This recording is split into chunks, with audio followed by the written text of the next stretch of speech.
welcome back to my channel. I am right outside the gym. It is Sunday. I'm gonna go get my nails done and then go back to the office to go over a offer with my seller, and then I have to meet a client at 3 o'clock.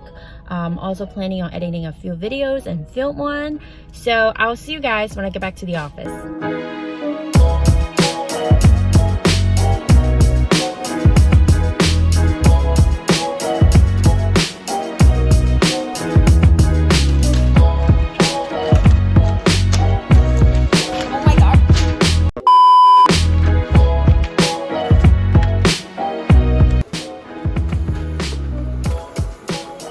My new listing just got an offer in, so I'm printing out all the paperwork and I'm gonna give a seller a call in 10 minutes.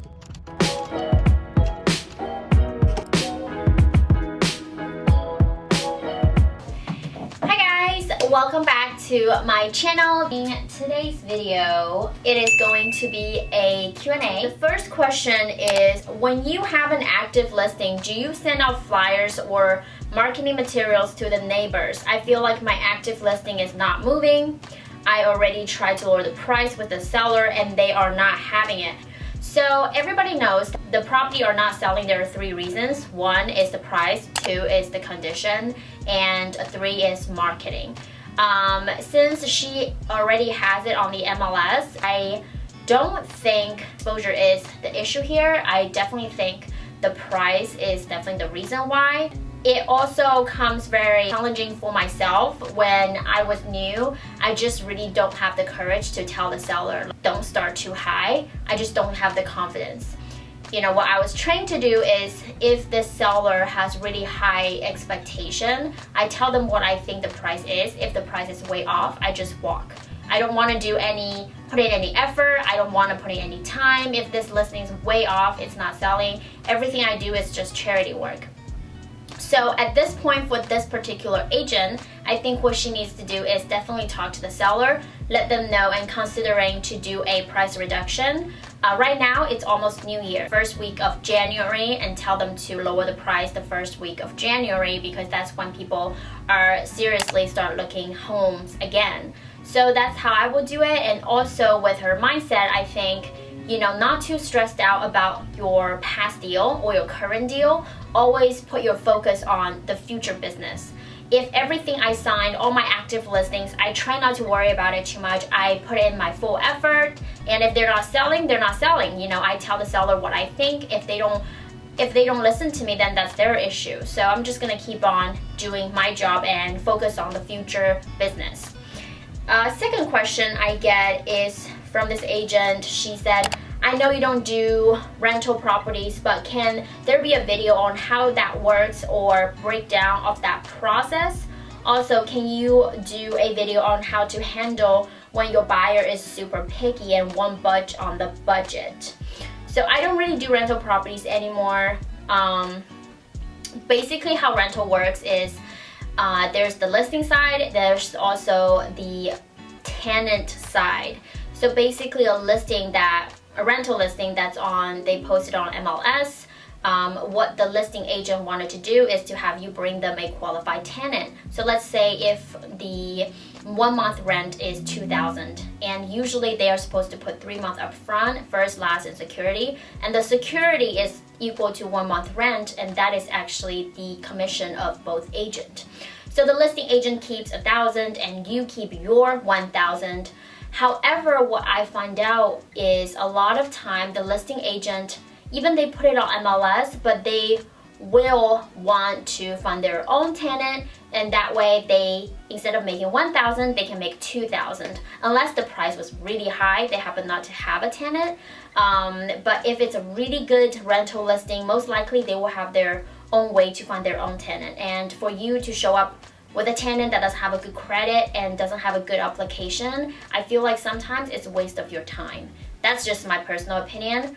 And then her second question about how I deal with a picky buyer, my approach is not to deal with it. Like, if a buyer doesn't even know their potential or how much they can afford, what's the point of working with that buyer? Always make sure that you're working with a buyer that's pre-approved, and suggest them to look for houses that's lower than how much they're pre-approved, just in case there's extra closing cost or the appraisal came back was, you know, $10,000 short. They have that little cushion that they can still make it work.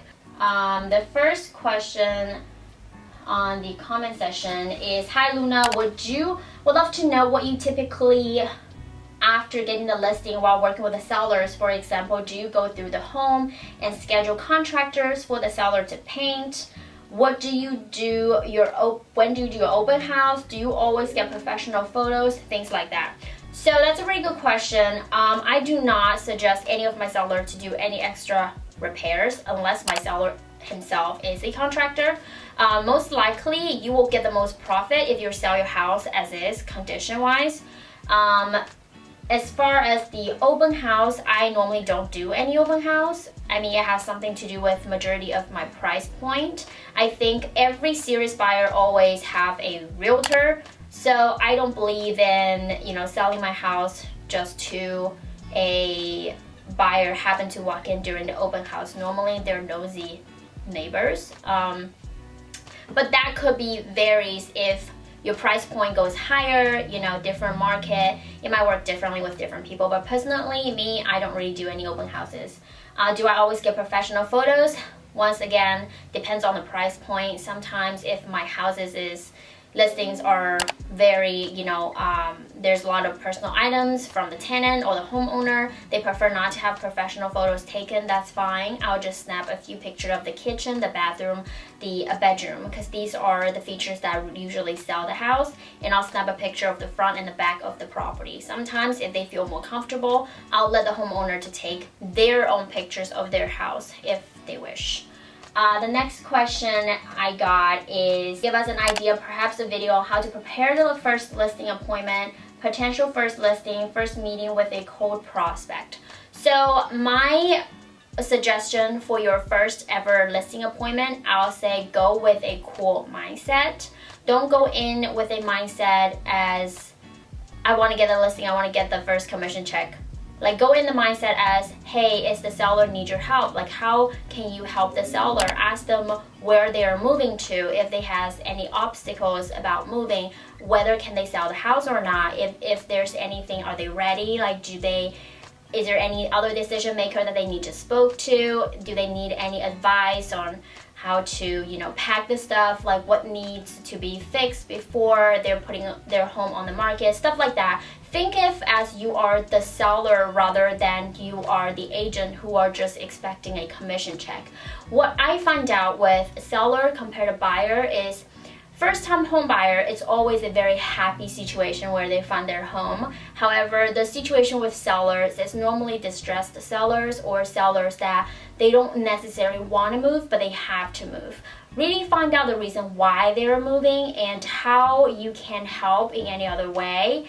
I deal with a lot of sellers that are seniors, and a lot of time they lost their significant other. They're very lonely and they have no other option but to go to a senior living.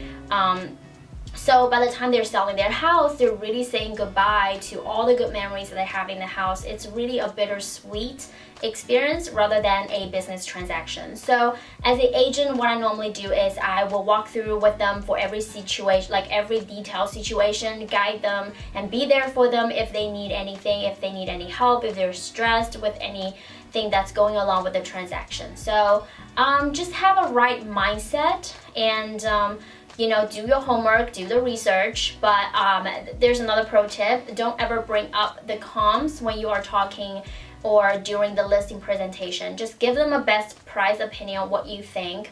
Honestly, it really does not matter what the seller think. It doesn't matter what the realtor think. This is just a price opinion because the market has already determined how much this house is worth. So it doesn't matter what you think. Have the right mindset to go on your first listing appointment, and that's all I can say. So good luck to you. The next, last but not least question, I don't want to have this video to be way too long. I've got this question from Nancy. She said, does Mojo take the do not call list into account? And The answer is yes. So there's two options when you are selecting a list from Mojo. They will ask you, do you want to include the condominium or apartment numbers, and do you want to include the do not call list. So typically I will select the do not call list, and I don't really include apartment numbers because I don't want to talk to renters. So here are the videos and all the Q&As that you guys have sent it to me. I love answering these questions. I think it's very informative. It's very helpful. Let me know if you agree with me, if you think these videos can help you. If it does, if you have any other questions, make sure you leave a comment down below.